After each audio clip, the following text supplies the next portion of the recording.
पती जिवंत असताना सुद्धा या पतिव्रतेला काही दिवस विधवा म्हणून राहावे लागले।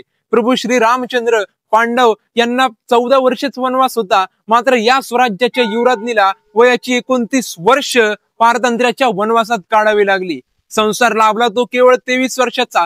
छत्रपती संभाजी महाराजांसारख्याच तेव्हाच्या छाव्याबरोबर मित्रांच्या साह्याने पतीला कैद केल्यानंतरही याही परिस्थितीला सामोरी जाणारी, हाल हाल करून आपल्या पतीला मारल्यानंतरही स्वतःचे वैयक्तिक दुःख बाजूला सारून छत्रपतींनी निर्माण केलेल्या स्वराज्याचा गाडा हाकण्यासाठी 29 वर्ष आपल्या पोटच्या गोळ्यासोबत मुघलांकडे ओलीस म्हणून राहावे लागले, तरीही धीरोदात्तपणे सामोऱ्या जाणाऱ्या स्वराज्याच्या दुसऱ्या महाराणी कुलमुख्त्यार श्री सखी राज्ञी चैती महाराणी येसूबाईंच्या चरणी नवरात्रोत्सवातली आजची 4थी माळ अर्पण करतो। 30 वर्षांपैकी 17 वर्षे बादशाची जिथे छावणी पडेल तिथे त्यांचा मुक्काम असायचा। स्वराज्यात राहून सुद्धा पारतंत्र्य भोगणे कदाचित त्यांच्या नशिबात होते। महाराणी येसूबाई यांच्या सुटकेनंतरचा काळ मात्र सुखात गेला। स्वराज्याच्या सीमा नर्मदे पार जाताना त्यांनी बघितल्या मराठा साम्राज्याचा होणारा विस्तार बघून आपण केलेल्या त्यागाचे फळ मिळाले असे त्यांना नक्की वाटले असेल।